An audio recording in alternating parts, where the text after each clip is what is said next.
have a 10-year-old son. Many times I've thought of taking him out of school and simply educating him at home. I can afford the best tutors. I have a fine home library. I believe I could so arrange things that he could get a much better education in far less time at home than he could by going to school, even though he attends what's considered to be an excellent private school. But I've realized that to take a child out of the educational establishment in the United States is to immediately rouse a dragon. The educational establishment zealously protects its mandate and monopoly. Indications that you might be able to do a better job simply because you could bring more concentration and more personalized teaching to bear fall on deaf ears. The system wants its children. Billions upon billions of dollars depend upon it. Millions of jobs, in fact, the largest industry in the country. Well, there's a book on radical views of compulsory schooling edited by William F. Rickenbacker entitled The 12-Year Sentence. It's a major attack upon compulsion in education by a group of discerning scholars and attorneys. Compulsory schooling is a relatively recent idea, but it is now embedded in the laws of all the states where it causes endless mischief. It's a boon to educationists, but grief to dissenters and taxpayers, and it poses some interesting questions. For example, what do you do if you're an Amishman and believe that most education offends God? What do you do if you're a Christian Scientist and the public schools require your child to be vaccinated before he can attend classes? What do you do if you believe in a biblical version of the creation and your children are taught Darwinian ideas? What do you do if you're a modern secularist and your school insists on teaching the biblical version of the creation? What do you do if your school is mediocre and you wish to teach your gifted child at home? What do you do if your school is infested with dope addicts, hoodlums, and depraved youngsters, but you can't afford to send your child to a good private school? What do you do if your educational bureaucracy forces ever-increasing taxes and ever-inferior schooling on you? What do you do if you desire to withdraw your child from public school one day a week for religious instruction? Well, this book, The 12-Year Sentence, is about just such problems, and it tells what the courts and educationists did to just such dissenting people who were caught in the coils of truancy law. I know I've thought a great deal about compulsory education. I don't like that word, compulsory, do you? When someone tells me I have to send my child to school, and by so doing indicating that he can do a better job of educating my child than I can, my hackles rise, and I think many people feel that way. Murray N. Rothbard, one of the writers of the book, points out that compulsory schooling began in the modern world with the Protestant Reformation. Before the Reformation, instruction had been carried out privately in church schools and universities, in private schools, and in private guild schools for occupational training. But Martin Luther, in his famous letter to the German rulers in 1524, urged the establishment of public schools and compulsory attendance, and did so on the basis of a military analogy. He wrote, "Dear rulers, I maintain that the civil authorities are under obligation to compel the people to send their children to school. If the government can compel such citizens as are fit for military service to bear spear and rifle, to mount ramparts, and perform other material duties in time of war, how much more it has a right to compel the people to send their children to school, because in this case we're warring with the devil, whose object it is secretly to exhaust our cities and principalities of their strong men." Well, influenced by Luther, the German state of Gotha founded the first modern public schools in 1524. Thuringia followed suit in 1527. Luther himself devised the Saxony school plan, which was established in Saxony in 1628. The first compulsory attendance system was established again under Lutheran influence by the Duke of Württemberg in 1559. Attendance was compulsory, detailed records were kept, and fines were levied on truants. The major purpose of the school system was theocratic, to use the power of the government to compel adherence to Lutheranism and to aid in the suppression of dissent from the established church. The other leading influence on the establishment of compulsory schooling in the modern world, and one even more relevant to the United States, was that other great reformer, John Calvin. Once again, the major object for public schools was to inculcate obedience to a Calvinist-run government and thereby to aid in the suppression of dissent. Control their little minds, and you can control them when they grow up. And that's my comment, not Murray Rothbard's. People think of compulsory education as something which will guarantee the best possible education because it's in the hands of the school authorities. But a good friend of mine told me that he's attended educational conventions and conferences which covered a multitude of subjects, virtually all of them related to the people in the educational establishment.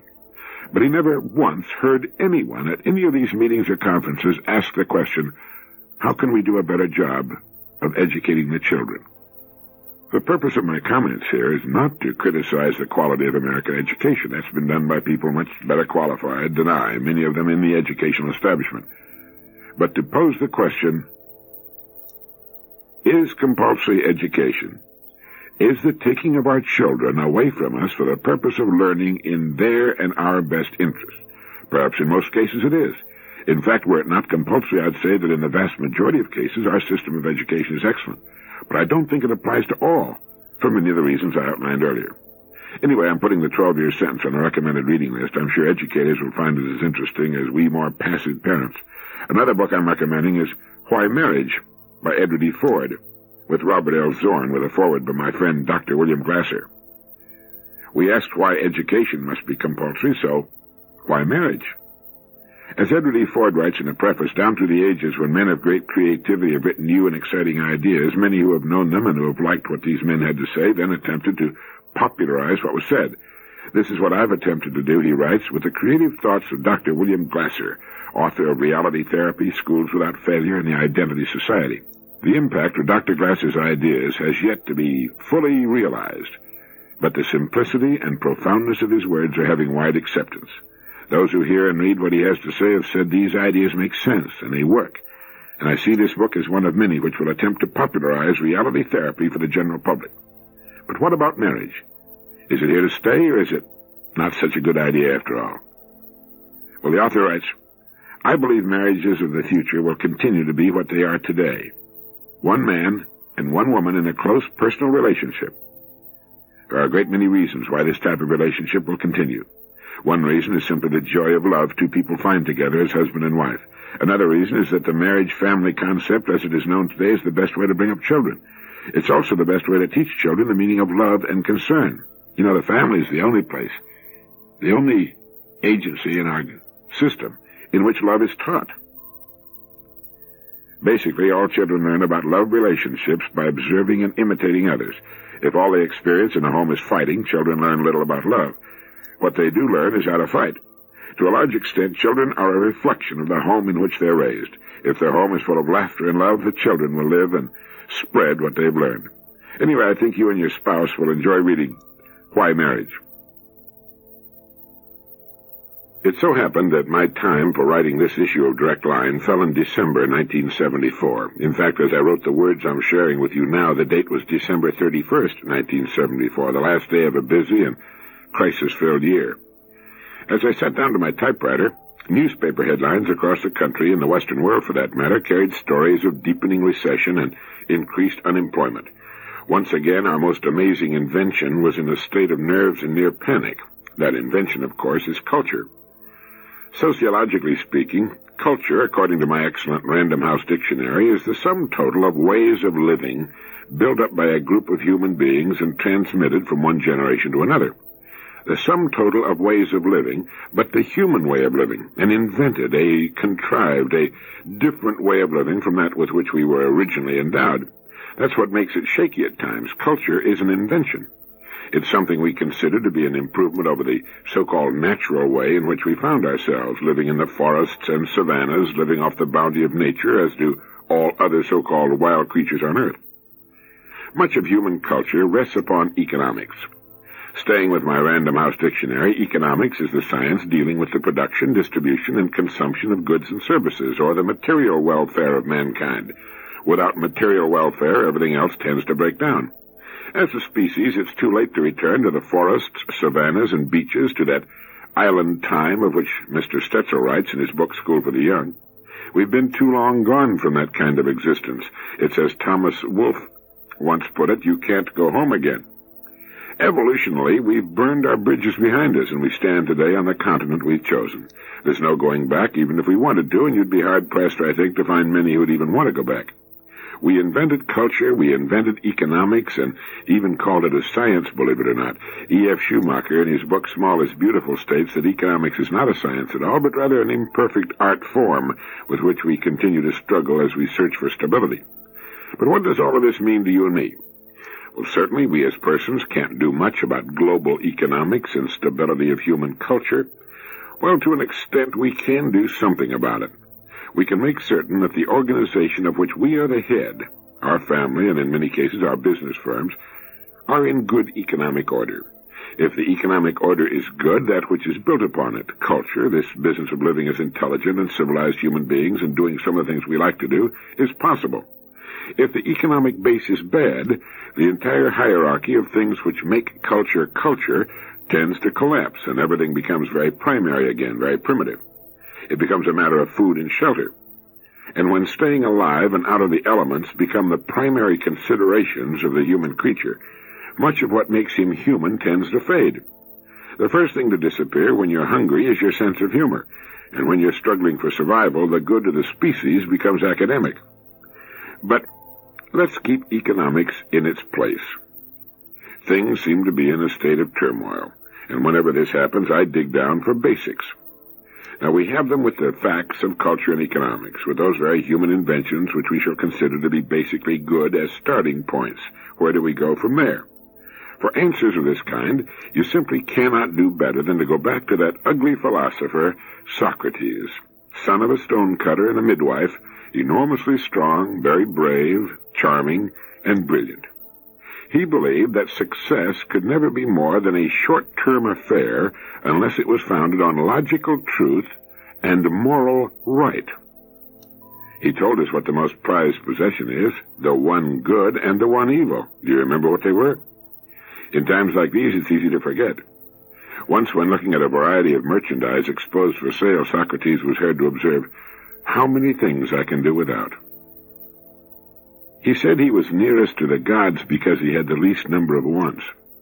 About that most prized possession, Socrates said that it's leisure. And he recognized only one good, knowledge, and only one evil, ignorance. He married twice, the second time to Xantippe, a shrew who screamed at him whenever he was within earshot and often hit him, sometimes even in public.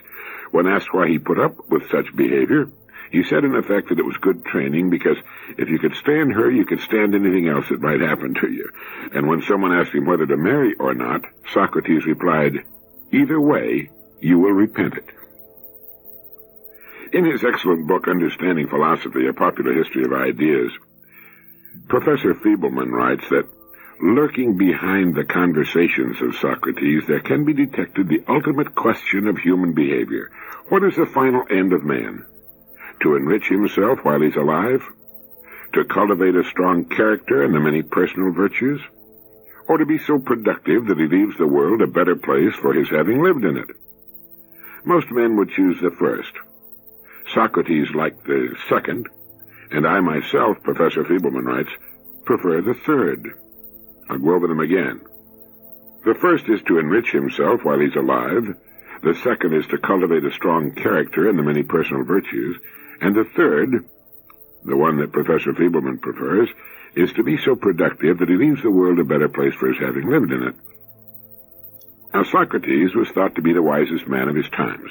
The oracle at Delphi said he was the wisest man. When he learned of that, the only answer that Socrates could give was that if he were indeed the wisest man alive, it was because he knew what he did not know. He placed so little value on what he thought and said that he never wrote down a word for posterity, nor would he accept money for his teachings. He remains to this day one of the wisest human beings the world ever produced, and his teachings represent a rock-solid foundation on which to build a life or a business. He said success can never be more than a short-term affair unless it's founded on logical truth and moral right. Leisure is the most prized of possessions. The only good is knowledge. The only evil, ignorance. Doesn't take long to learn his philosophy, does it? And what is the final end of a person? To enrich himself while he's alive? To cultivate a strong character and the many personal virtues? Or to be so productive that he leaves the world a better place for his having lived in it? Well, as to choosing a way to live, a nice balance of those three choices can be achieved. Chances are that a person would lean a bit toward one or the other, but he could do all three. He could cultivate a strong character and many personal virtues, be so productive that he could leave the world a better place for his having lived in it, and at the same time enrich himself to a sufficient extent that he could live what we might call the good life. And that's what a person might be thinking about these days, the basics. They tend to clear the mind and get things on a solid footing once again. The other morning, driving to my office, I heard one of my own radio programs in which I recommended writing our problems down on paper. I still think it's an excellent idea. It's been said that a problem defined is half solved, and if we find ourselves enmeshed in the coils of the times, we can write our problems down and then, reminding ourselves of Socrates' excellent advice, begin from there. I imagine most people are rather surprised to find that Socrates declared leisure to be the most prized of possessions. If they do, it's because they've confused leisure with doing nothing. We would not have culture, or economics, or books telling us about Socrates if we had not had leisure. Remember that Newton was sitting under the apple tree when that apple dropped on his head. Our best ideas invariably come to us in periods of leisure. Leisure not only helps us find the ideas we're looking for, it rests us for the labor of putting those ideas into action. Millions spend their days at work they dislike or at best tolerate so that they may enjoy their leisure. Leisure is what it's all about, and Socrates knew that. His great dialogues, recorded so faithfully by Plato, were conducted at leisure. Plato, a wealthy aristocrat, had the leisure to write and to think and to imagine what the ideal city-state might be like. And his student, Aristotle, had the leisure to think and write. In our society, most of us can provide our children with the leisure to go to school for as long as they deem necessary. Although few of them would consider school leisure, it would be impossible or very difficult without it. Socrates had a fixed goal in life, to lead men to the truth. The truth, he thought, could not fail to win out in the end, regardless of its temporary consequences, and the truth, he also believed, would make virtue unassailable. Unfortunately, Socrates got mixed up with a losing side in a political struggle.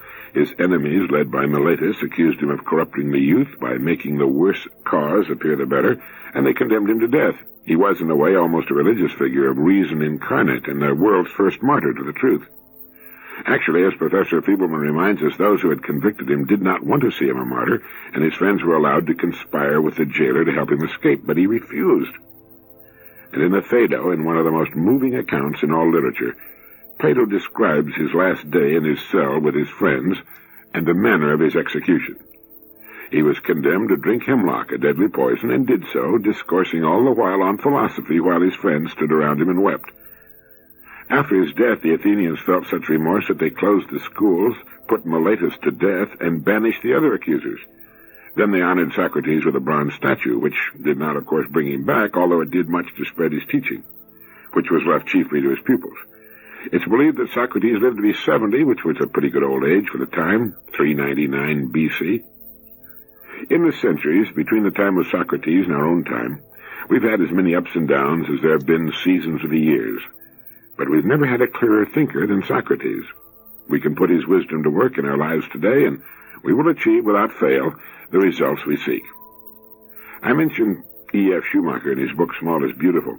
In a paper on meta-economics contributed to the volume Beyond Keynes, edited by Joan Robinson, Dr. Schumacher shows at the conclusion of his paper, as reported in Manus, that the attempt to describe and eventually to control the economic activities of human beings by means of economic models necessarily requires a ruthless and extreme simplification of the picture of man. Man is seen either as a mechanical robot whose reactions are ascertainable and predictable like those of mindless matter, or as a rational homo economicus solely concerned with material self-enrichment. Neither of these two pictures bears the mark of humanity. An economic teaching built on such a basis cannot possibly be helpful in solving the economic problems now oppressing us, and I'd go so far as to say, he writes, that the intensive study of such a teaching, although it may in some respects be useful, does considerably more harm than good. For every man in the course of his life becomes what he thinks, is formed by his thoughts. If what he thinks is narrow and unreal, he himself becomes narrow and unreal. Now, as Manus points out, this gets to the point. If we approach our problems as something economic science can solve, then we shall be behaving in exactly the way we've behaved in the past. Economic man is helpless to change as economic man. Even prudential considerations applied toward conservation do not work, as Aldo Leopold shows in the concluding chapter of the Sand County Almanac. After describing the failures of conservation based upon economic calculations, he says, "It is inconceivable to me that an ethical relation to land can exist without love, respect, and admiration for the land and a high regard for its value. And by value, I of course mean something far broader than mere economic value. I mean value in the philosophical sense." Well, now the question arises, how do people achieve a sense of value in the philosophical sense? Well, Schumacher says that people are formed by their thoughts, that they become what they think. Now, if this is the case, and I certainly believe it is, then the content of our minds, what we occupy our thoughts with as real, as enduring, as having value, is crucial to the problems which lie before us. While our problems seem to hurt us at the economic level, they did not originate at the economic level. They began with what we've thought about ourselves. And later on in the article, it's pointed out that our difficulty is mainly that we hope for the same sort of certainty in an alternative kind of thinking that we've enjoyed in scientific calculations and their technological applications. This is the exactitude of standardization, of uniformity, of predictability, and of single-valued thinking.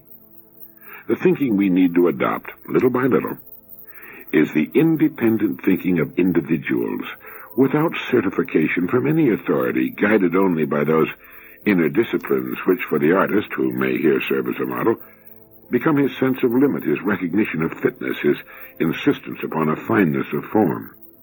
In short, by what is for us an educated voice of conscience. A company of conscientious men makes an illuminated community, and such communities are the seedbed of civilized society. We're speaking, we suppose, of what might be called a consensus of human enlightenment. How else should we speak of it? The outlook has some uniformity, but agreement is reached spontaneously, never by plan, so the advocate of philosophic reform, the man who speaks in the language of Blake, of Tolstoy, of Buddha, or Socrates, is at a serious disadvantage when invited to explain what will take the place of scientific certainty. He has no similar certainty to offer, and perhaps no ordinary certainty at all. This advocate speaks to us in the idiom of self-discovered truth. Should he try to imitate the precise language of science, he soon becomes a dogmatist, which makes him guilty of the greatest possible offense against the spirit of religion, worse by far than mere materialism, which is only honest skepticism or unbelief. Dogma is an attempt to standardize what is by nature unique, without duplicate, and unrepeatable, save at a distance in the moral ephemera of the arts. The arts do not pretend to reveal religious truth, although they may supply its most representative symbols. In the discipline of the arts, we may find suggestive analogies of what is involved in the independent pursuit of religious and philosophic truth. Little wonder, then, that the greatest of religious teachers, Buddha and Christ, refused to write anything down. They left such tasks to their less illustrious followers as a way of guarding against slavish belief. Unfortunately, such measures do not always work in the way that's desired. In his essay, Civilization and the Arts, W. McNeill Dixon gives the arts a high meaning that is seldom encountered these days, yet one with immeasurable restorative value for our impoverished civilization. He writes, "There is, as everyone knows, a province of human life, and only upon reflection do we perceive how vast, how boundless is that province, to whose interests and problems the most extensive knowledge or control of nature's machinery affords no entrance, a country upon which the bright sun of science sheds not a ray of light. It is the country of the soul. We have our affections and sympathies, we have loves and friendships, we have hopes and fears and admirations, inmates of a province of real things as broad and deep as the telescopic heavens above our heads. And of these things science never speaks. She sits above the battle and has no share in our joys and sorrows. Of good and evil, freedom and justice, science has nothing to say. The scientific vocabulary does not include such words as beauty or heroism, nobility or charm, resignation or despair, kindness or generosity, character or conduct. Not until you ponder such words do you perceive how narrow and inhuman is the view that omits them, the internal experiences with which our minds are so continuously occupied from the cradle to the grave." And Dixon used the arts to suggest our need for becoming, as Nietzsche put it, entangled in the infinities. The arts are purposefully vague, as well as naturally so. And Dixon's justification makes the conclusion of the Manus article. When you enter the temple of the arts, you enter a building dedicated to the muses, and the soul is there disturbed by a sense of how great and terrible, how strange and beautiful is this universe of ours. Make human life as trivial as you please. There remains the simple, positive, undeniable fact among other facts, the eating, drinking, walking, and talking, that we are taking part in cosmic affairs of a magnitude beyond all imagination to compass or language to express. All finite things have their roots in the infinite, and if you wish to understand life at all, you cannot tear it out of its context. All finite things have their roots in the infinite, and if you wish to understand life at all, you cannot tear it out of its context. For every man in the course of his life becomes what he thinks, is formed by his thoughts. If what he thinks is narrow and unreal, he himself becomes narrow and unreal. I think that most of the problems facing us as a species and as individuals come from too narrow a view of just what we are in the context of what the universe is. We tend to lose sight of the mystery, the awesome, unbelievable, mind-boggling mystery of it all, and become as menial clerks in a Dickens novel with eye shades sitting at high desks, totally immersed in columns of figures. We might as well be immersed in chicken tracks or mumbledy-peg. Make human life as trivial as you please. There remains the simple, positive, undeniable fact, among other facts, that we're taking part in cosmic affairs of a magnitude beyond all imagination to compass or language to express. All finite things have their roots in the infinite, and if you wish to understand life at all, you cannot tear it out of its context. I think when we think in these terms, we put culture and economics in their proper perspective. Important? Yes, certainly. But very small parts of a very large and completely incomprehensible whole. In looking at a tree, we shouldn't lose sight of the sky. In looking at a grain of sand, which is our world, we shouldn't lose sight of the endless desert about us. When we see creation in this sense, our problems, real as they are to us, shrink to their proper size, and our opportunities take on their true magnitude. Yes, we become what we think. We're formed by our thoughts. If what we think is narrow and unreal, which has to be the way most people think, we ourselves become narrow and unreal, pinched and ridiculous, insignificant and ineffectual.